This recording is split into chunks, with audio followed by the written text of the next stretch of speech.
estratégicos en riesgo, impacto económico y amenazas a la seguridad alimentaria en Colombia.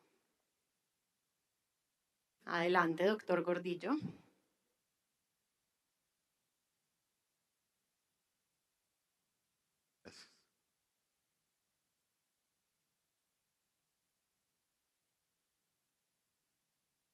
Gracias. Muchas gracias por la invitación, muchas gracias por la atención también.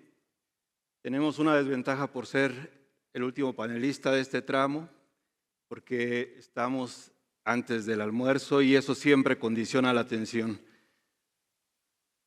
Fuimos convocados a realizar una investigación sobre el impacto económico y amenazas a la seguridad alimentaria en Colombia, a partir de unos temas que se han venido trabajando en el entorno de América Latina, que tienen que ver con este último aspecto que se considera vital para el desarrollo de la agricultura, que es la seguridad jurídica. Todos los días las leyes cambian en el entorno global, pero en América Latina estos cambios se han ido focalizando en temas como lo que es el medio ambiente, la salud humana, la seguridad, entre otras cosas. Y todo esto converge en torno a un aspecto importante que tiene que ver con el uso de plaguicidas a nivel internacional. Nosotros, en este enfoque del estudio o de la síntesis del estudio que les vamos a presentar, quisimos mover la conversación hacia otro terreno y decimos que así como las medicinas sanan el cuerpo, los plaguicidas están hechos para vencer el hambre. ¿Por qué? Porque regularmente el término plaguicida tiene una connotación que puede ser interpretada de diferentes maneras. ¿Quién estaría en contra de los antibióticos para los seres humanos, por ejemplo? Los plaguicidas son los antibióticos de las plantas, son las medicinas de las plantas y por tanto en la cadena de suministro de la agricultura juegan un papel fundamental que es el control de las amenazas biológicas que pueden reducir la productividad. Tenemos un contexto que ya se ha hablado aquí, que es importante recalcarlo. Simple y llanamente hay variables que no se pueden contener por mucho que uno quiera, entre otros el crecimiento de la población mundial. Y en el entorno mundial y en el entorno nacional tenemos una población que crece.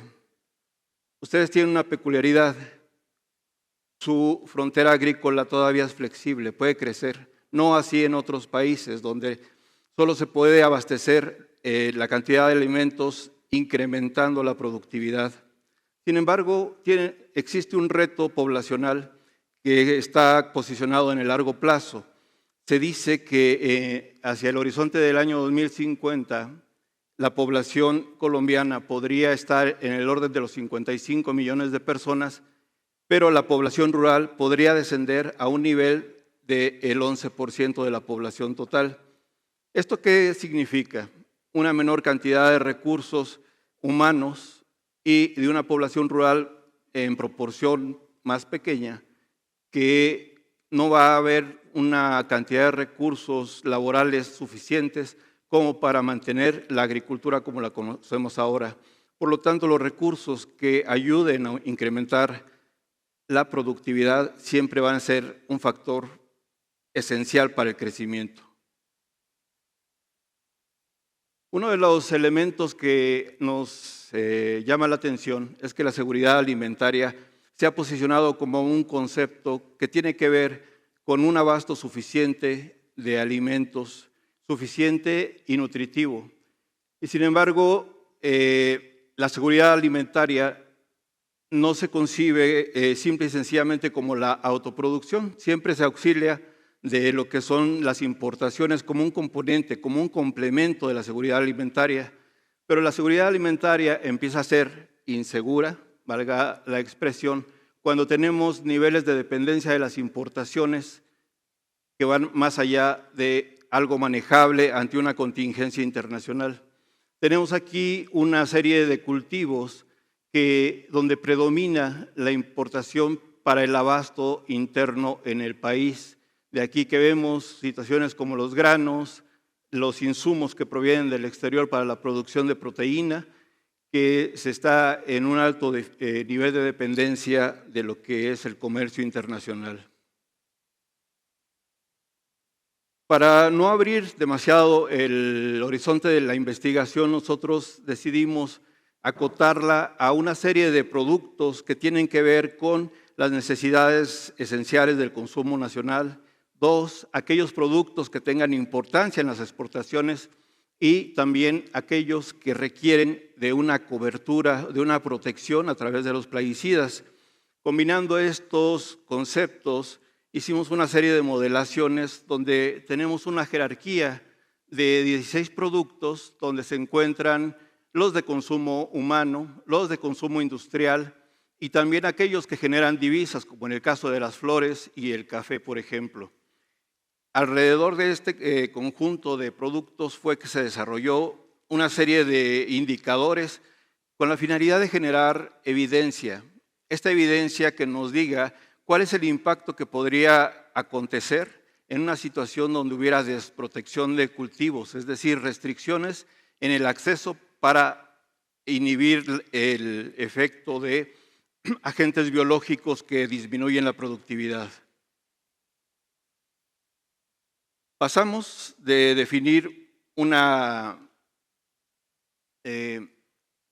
conjunto de cultivos y de este conjunto de cultivos lo que hicimos es un mapa donde reconocemos que la mayor parte de los insumos para la protección de cultivos están radicados en los herbicidas. 65% del volumen de herbicidas, de plaguicidas que se consumen en Colombia están destinados a proteger a combatir, las malas hierbas, las malezas, o 20% están orientados a combatir los hongos, 12% a los insectos y algunos otros que tienen que ver con novísimos productos para regular el crecimiento, para tratar semillas o estas combinaciones de fungi e insecticidas. Este mapa nos ayuda a decir dónde se usan, para qué se usan. No son para afectar el medio ambiente, tampoco son para afectar a la salud humana. Son en esencia, por ejemplo, en el caso de los herbicidas, para proteger la producción de cereales, la producción de forrajes, de cultivos industriales, café, cacao, frutas, entre otros. Los fungicidas fundamentalmente contribuyen a la protección y a la salud de las plantas en tubérculos, cereales, frutas y hortalizas, y los insecticidas en cereales, tubérculos y hortalizas en esencia. Posicionar estos mensajes nos ayuda a comprender la necesidad de que existan. Por ejemplo, en el caso de los herbicidas, vemos que, entre otros, los productos más importantes de la canasta básica están coadyuvados, son protegidos por los herbicidas, entre otros el arroz, el maíz, las papas, el café, la caña de azúcar, entre otros. En el caso específico de los insecticidas, se dirigen a la protección de papa, de arroz, de maíz y de hortalizas. Luego entonces su importancia radica en que si se excluyen, si se prohíben, vamos a tener una ventana para que los agentes patógenos disminuyan la oferta que existe en el mercado. Tenemos también el caso de los fungicidas, que se concentran fundamentalmente en papa, arroz, banano y hortalizas, y flores también. De aquí que pasamos a hacer y tratar de responder una pregunta que está en diferentes partes del mundo. Una de ellas es, ¿qué tanto impactan sobre las poblaciones de polinizadores? Existe un debate, existen evidencias de que pueden coexistir. Hicimos una serie de modelos de correlación para ver si entre más uso de plaguicidas decrece o no en la población de colmenas.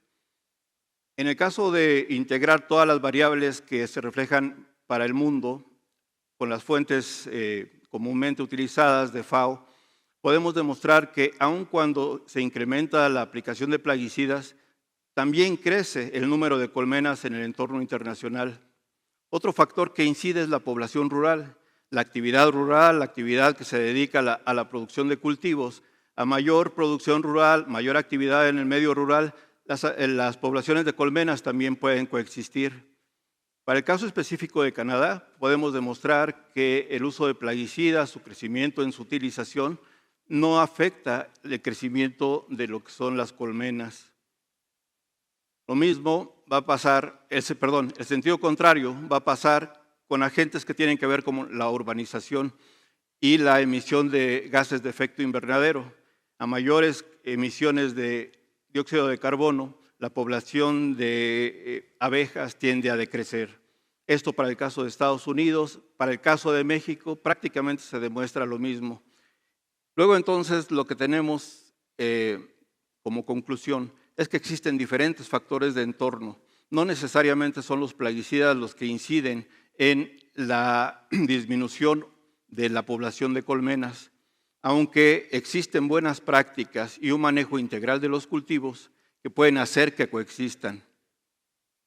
En el caso de Colombia, con datos relativamente cortos, pero útiles para comprobar esto, se dividió el contexto del territorio en regiones para poder relacionar lo que es el uso de insecticidas específicamente y la tendencia en las colmenas. Y podemos ver que en el entorno nacional, en color naranja, está el crecimiento en el uso de plaguicidas, medidas por un índice, la tendencia en el uso de insecticidas y el inventario de colmenas.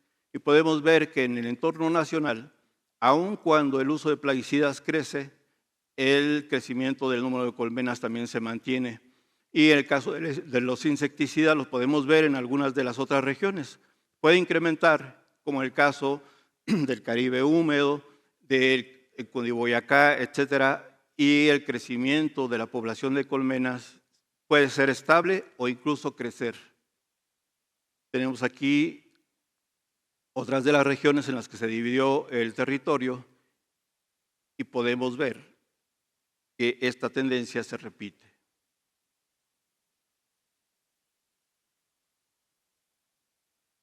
Ahora bien, cuando hablamos de vulnerabilidad de los cultivos estratégicos, nos estamos refiriendo en sentido estricto a la posibilidad de que sean atacados por plagas y patógenos. Para determinar qué tanto puede ser el impacto, lo que se procedió a hacer fue la recopilación de una serie de investigaciones de carácter tanto académico como de investigación para poder identificar cuál puede ser el daño extremo que puede tener la desprotección de los cultivos. Es decir, si se dejan sin cualquiera de los plaguicidas con los cuales se previene su incursión, ¿qué es lo que podría pasar? De los 16 productos se hizo un análisis puntual sobre los agentes patógenos y asociados a cada cultivo y cuál es el impacto derivado de una bibliografía que ronda los 800 documentos para los últimos 10 años. Y aquí lo que podemos ver son grandes promedios. Las malezas que inhiben el crecimiento del arroz, si no se trataran, podrían impactar en una reducción del 51% de lo que es el rendimiento. En el caso de los hongos, cerca del 40%, los insectos el 35%, y un promedio simple de esta afectación podría ser el 46%. En el caso de la papa, la afectación podría estar, en el caso de malezas, en el 26%, hongos 85%, insectos 49%, y así sucesivamente hicimos un recorrido de esta bibliografía, de la documentación científica, para poder estimar y tener una idea de referencia de qué es lo que podría pasar si se excluye del paquete tecnológico algunos insecticidas, fungicidas o bien herbicidas. Para cada uno de estos se llegó a una determinación del porcentaje promedio de afectación, mismo que nos puede dar la idea de reducción en un escenario de desprotección ante la exclusión de este tipo de productos. Se hace con la intención de sensibilizar que la exclusión de este tipo de protectores de cultivos tiene un impacto sobre la seguridad alimentaria, en tanto que se puede reducir la oferta. Aquí vemos los casos de cebolla, mangos, cítricos, aguacate, piña, café, frijol y soya, en el mismo orden que identificamos la jerarquía de los cultivos estratégicos. Cuando nos vamos a un escenario que ya es más local, que está vigente, que tiene que ver con unos insecticidas de relativa, son relativamente recientes, que se tiene el propósito de excluirlos de su uso y disponibilidad, encontramos que este tipo de insecticidas en algunos casos, para algunos agentes biológicos o plagas, como lo dice el cuadro, se usan en una gran proporción respecto de otros productos.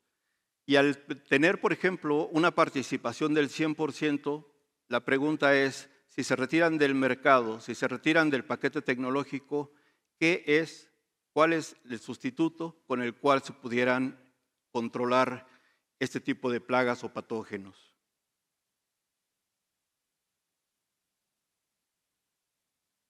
Para combinar esta información, procedimos a ver tendencias para cada uno de estos productos estratégicos, de sus tendencias en lo que es la oferta, que está en la línea de color azul, y los precios. Y es una tendencia de mercado que nos dice que cuando la oferta disminuye, los precios tienden a aumentar. Este tipo de indicador lo utilizamos para poder combinar ante una escasez de los productos, qué es lo que podría pasar con el precio en el mercado en una situación de ausencia de plaguicidas. Y vemos aquí en la última columna lo que son los efectos en el precio derivados de las vulnerabilidades o reducciones extremas de la caída de los rendimientos y su elasticidad, que es este efecto de que cuando el volumen disminuye, los precios se elevan. Entonces podemos saber aquí uno a uno los efectos posibles o potenciales ante la escasez de cultivos motivados por la desprotección, por la ausencia de alguno de los agentes que ahora los protegen, ¿cuál podría ser el efecto en los precios? Crecimientos de 5 veces, crecimientos de 3 veces, en algunos casos. Y aquí lo tenemos que ver de una manera cauta, porque estamos hablando de reducciones extremas, de aquellos grandes promedios que nos están dando las evaluaciones que se hicieron en campo o algunos experimentos aislados. Pero ya en la conjunción de este razonamiento es si hay un impacto y ese impacto tiende a incrementar los precios, por lo tanto a disminuir el nivel de vida o el poder adquisitivo de las familias.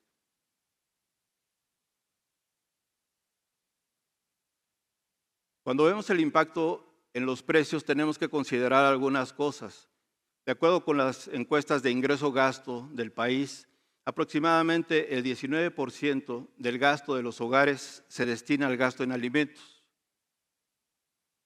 Esto ya de suyo es un impacto importante. Pero ¿qué pasa en las familias de menor poder adquisitivo? En este tipo de familias, el 35% del gasto de las familias se destina a alimentos, por tanto, el impacto es sustantivamente mayor. Y esto, sin duda, impacta sobre los niveles de las inflaciones nacionales. Los cultivos estratégicos que incluyen productos como arroz, frijol, café, son esenciales en términos económicos. Un análisis basado en la elasticidad de precio de la oferta entre 2007 y 2022 muestra que una reducción en la oferta de estos cultivos puede llevar a incrementos significativos en los precios. Un efecto combinado, un escenario extremo, donde todos y cada uno de estos 16 productos fuera afectado en su precio, podría incrementar el costo de la canasta básica hasta en 52%. Ojo, regreso. Hay que tomar en consideración que esta es una condición donde todos y cada uno de los productos son afectados tanto por plagas, la reducción de sus oferta en el mercado y por tanto sus incrementos en los precios al consumidor.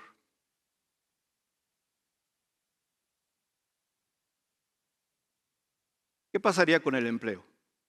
Uno a uno de los productos que se investigaron nos trajo como consecuencia buscar cuáles son aquellos factores del empleo que están asociados a cada uno de los cultivos. Tenemos aquí la cantidad de empleos que se requieren por hectárea cultivada, las miles de hectáreas que están asociadas a cada uno de estos cultivos en el país, el empleo total y sobre todo el empleo asalariado, que es uno de los empleos que tiende a variar significativamente ante condiciones de adversidad. Vemos la vulnerabilidad ante plagas y patógenos, que es la caída en el rendimiento, y hacemos un símil de lo que podría ser la disminución en lo que es el empleo. La conclusión es que uno a uno se podrían ver pérdidas potenciales de empleo del orden de los 11.600 empleos en el caso de arroz, en el caso de la papa del orden de los 9.000, y así para cada uno de ellos. Uno de los más sensibles podría ser en el caso del café, tanto que es una población muy grande de empleados, de jornales los que se emplean en ese cultivo. Y lo que nos dice es que podríamos decir que en condiciones de desprotección de los cultivos, al menos 300,000 empleos se podrían perder en el caso de un escenario de esta naturaleza. Una de las consideraciones que se debe tener cuando valoramos si alguna molécula puede ser excluida o no del mercado es cuál es su importancia en las exportaciones, en tanto que para que una economía, por ejemplo, las economías centrales como Estados Unidos o las economías de la Unión Europea acepten los productos, se deben de valorar de acuerdo a los límites máximos de residuos que están contenidos. Y para ello tienen que ser aprobados bajo una serie de metodologías y criterios, la aceptación o no de algunas moléculas. Y esas moléculas no necesariamente tienen un reemplazo, porque algunos agentes de protección no están certificados en algunas economías. En el caso de Estados Unidos, por ejemplo, se tiene que su importancia para las exportaciones de Colombia son sustantivas. En el caso de los cultivos de importancia para las exportaciones colombianas, el 40% del valor de las exportaciones se genera en las ventas a Estados Unidos.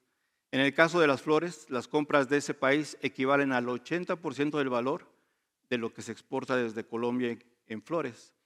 En los casos de los frutos y otros cultivos, la relevancia de ese mercado promedia 20% del valor exportado. Los países europeos son el complemento, prácticamente son los que tienden a absorber las exportaciones restantes. En el caso del café, 10 países representan en promedio el 28% de las exportaciones del aromático desde Colombia y llegan a Bélgica, Alemania, Italia, Reino Unido, España, Países Bajos, Noruega, Finlandia, Francia y Suecia.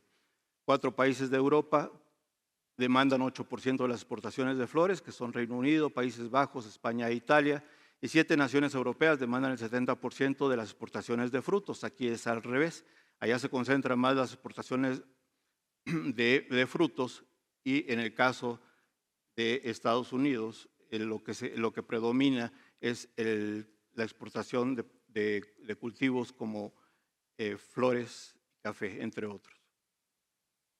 El proceso de autorización de la Agencia de Protección Ambiental para establecer los límites máximos de residuos incluye una evaluación científica y rigurosa de cada uno de los ingredientes activos, lo que implica revisar estudios sobre la toxicología, carcinogenidad y los efectos reproductivos y otros posibles impactos en la salud.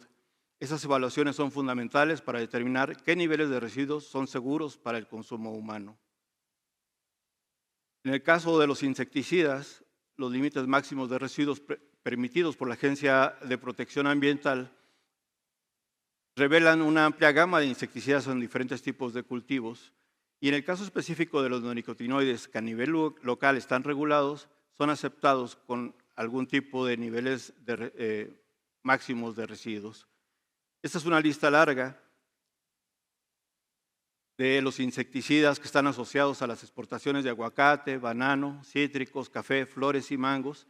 Y en este caso vemos que no necesariamente son sustituibles, es decir, en el caso de que se excluyan, sobre todo lo que son los neonicotinoides, no se pueden suplantar por otros que no estén certificados y aprobados por la Agencia de Protección Ambiental. En el caso de la Unión Europea, la mayor parte de estas moléculas son aceptadas con algún límite de residuos permitido. Y lo que queremos mostrar es que no existe una sustitución perfecta.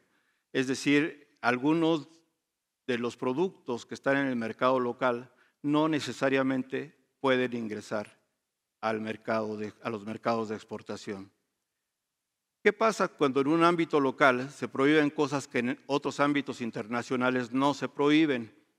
Aquí vemos, por ejemplo, que todos los huecos se llenan. Colombia, en el caso específico del café, su tasa de crecimiento la podemos leer hacia el eje vertical y el promedio anual de toneladas que se exportan lo podemos leer en el eje horizontal. Colombia y Brasil son los países que predominan en las exportaciones de café en Estados Unidos. Sin embargo, el estancamiento de su crecimiento ha permitido que países como Perú, Nicaragua y Honduras incursionen en estos mercados con una flexibilidad regulatoria sobre el uso de plaguicidas, pues acorde a los convenios internacionales, en el marco de los convenios internacionales y por tanto tienen acceso más flexible a los mercados de exportación. Lo mismo lo vamos a ver en el caso de las exportaciones de flores. Aquí vemos las tasas de crecimiento promedio anual en el eje vertical y el valor exportado hacia Estados Unidos en el eje horizontal. Colombia sigue siendo predominante en este mercado, no obstante, países como Ecuador, por ejemplo, México, Costa Rica y Países Bajos juegan un papel también de seguidores en este comercio. Luego entonces, lo que vamos es, no estamos solos, tenemos un marco regulatorio internacional en el cual las reglas son muy claras y nosotros cuando queremos tener una dinámica propia respecto de este tipo de regulaciones, tendemos a abrir huecos en lo que es el comercio internacional, que bien pueden ser aprovechados por otros países.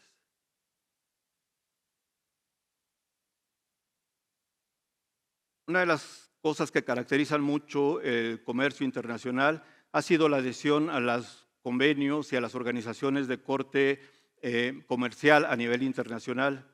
Y son los acuerdos que rigen y que predominan en el entorno y a los cuales pues, deberían de ser nuestro eje de evolución hacia el comercio internacional. Una de las cosas que el comercio internacional ha demostrado en sus bondades es que también genera no solo valor agregado hacia el interno, sino que ayuda a la diversificación de la alimentación y también al mejoramiento de la nutrición en los países exportadores. Y esta es, digamos, una ventaja que se ha emprendido aquí y cuya senda ascendente podría permanecer en tanto nos mantengamos en lo que son los acuerdos multilaterales.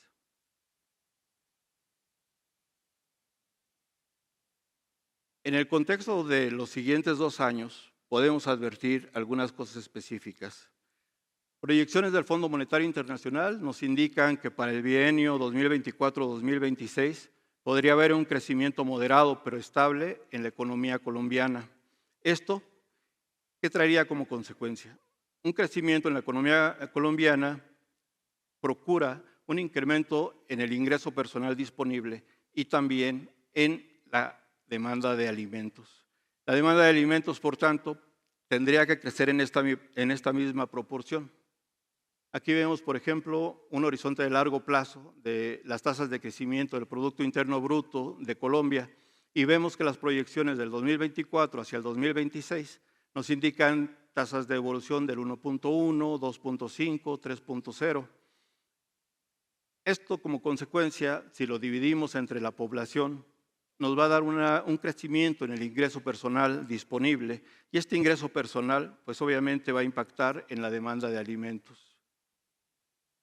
Hay un punto de inflexión que tiene que ver con la crisis del coronavirus. En la crisis del coronavirus, tanto las importaciones como las exportaciones tuvieron un descenso. Sin embargo, a partir de ahí se ha abierto también o ha disminuido lo que es el saldo comercial de la exportación de cultivos y de materias primas colombianas. ¿Esto qué nos dice? Esa tendencia no se puede revertir en el corto plazo. Por tanto, tendríamos que estar atentos a la promoción de las exportaciones, no solo para inhibir las importaciones, sino también para incursionar en el comercio internacional. Es un área de oportunidad muy importante el hecho de que las importaciones hoy día estén jugando un rol sustantivo en la provisión de cereales en el país. Por tanto, sería o puede ser uno de los ejes de crecimiento.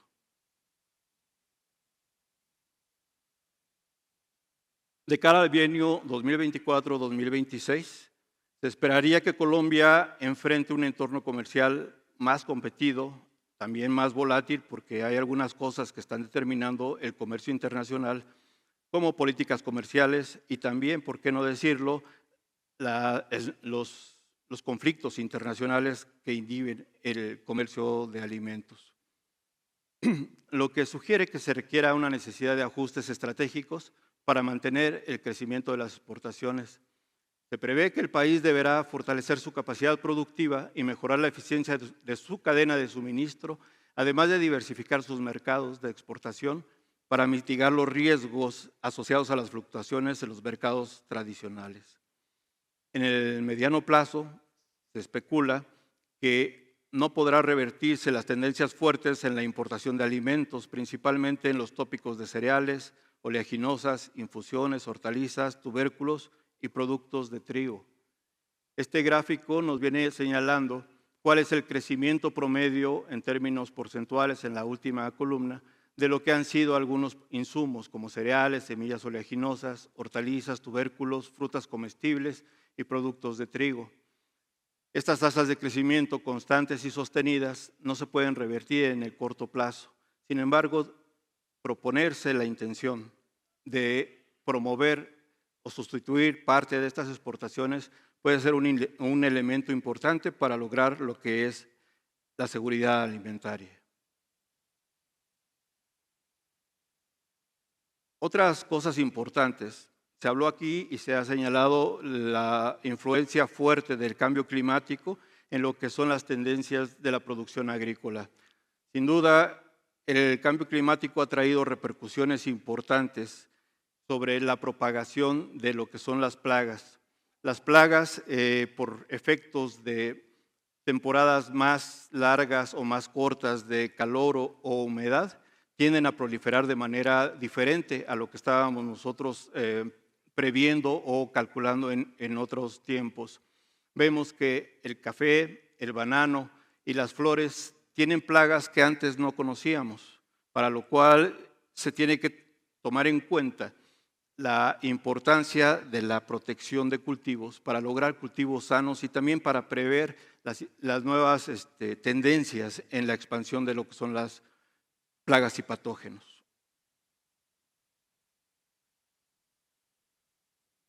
Vemos en un contexto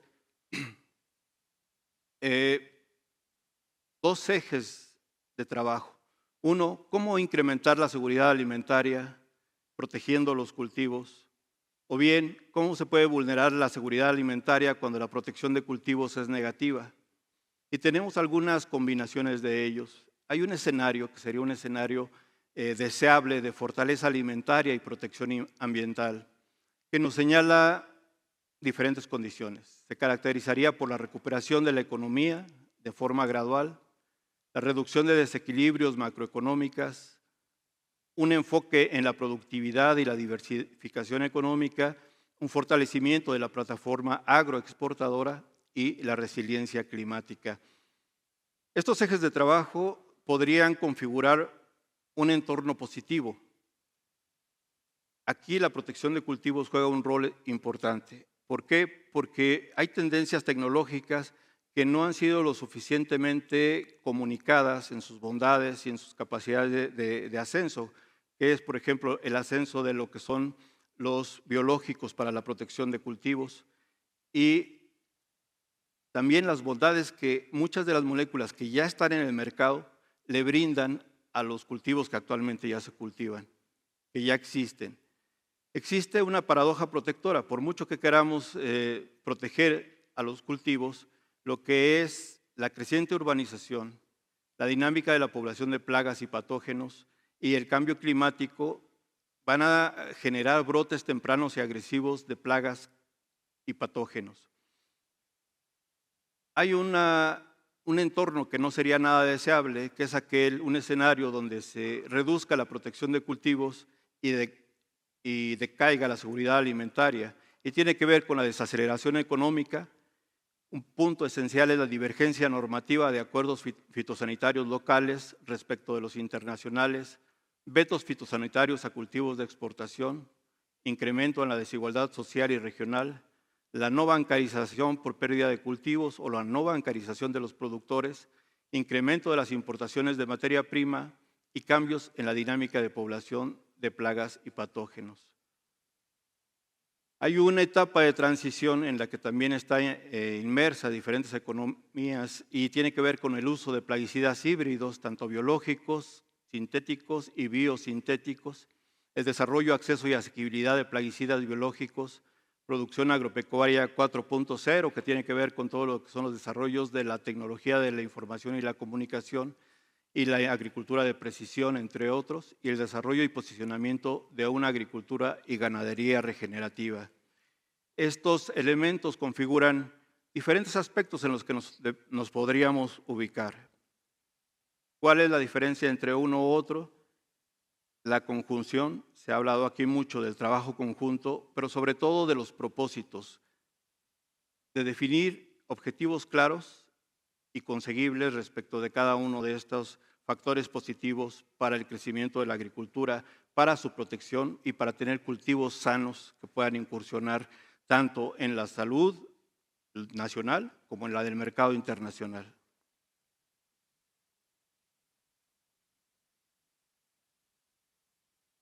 Una conclusión a la que podríamos arribar es que a medida que cada país adopta sus propias normativas, muchas veces más estrictas que las acordadas internacionalmente, se crean barreras no arancelarias que dificultan el acceso a los productos a los mercados internacionales. Esto no solo afecta a la competitividad de los exportadores, sino que también incrementa los costos de cumplimiento, ya que los productores deben adaptarse a múltiples regímenes regulatorios.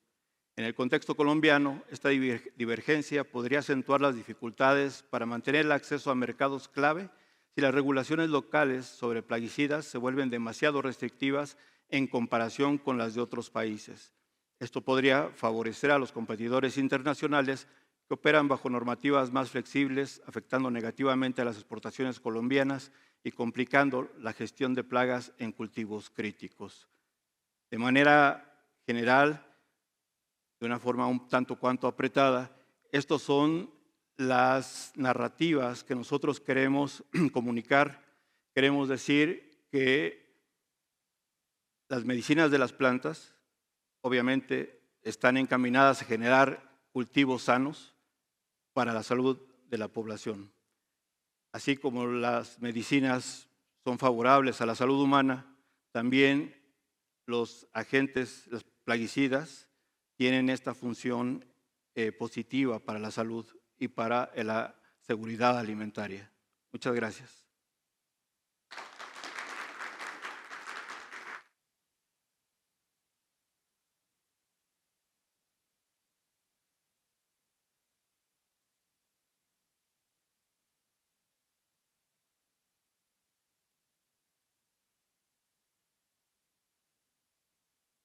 Muchas gracias por esta interesante conferencia. Ahora los invitamos al almuerzo patrocinado por la Cámara de Alimentos de la ANDI, que se servirá en el salón contiguo a este auditorio, donde podrán seguir compartiendo. Esperamos verlos allá. Recuerden, por favor, llevar con ustedes todas sus pertenencias y les recordamos y les pedimos también, por favor, portar la escarapela en todo momento para seguir con el adecuado desarrollo y seguridad de este evento. La cita es nuevamente a las 2 de la tarde, aquí mismo, para continuar con nuestra agenda muy puntual. Muchas gracias.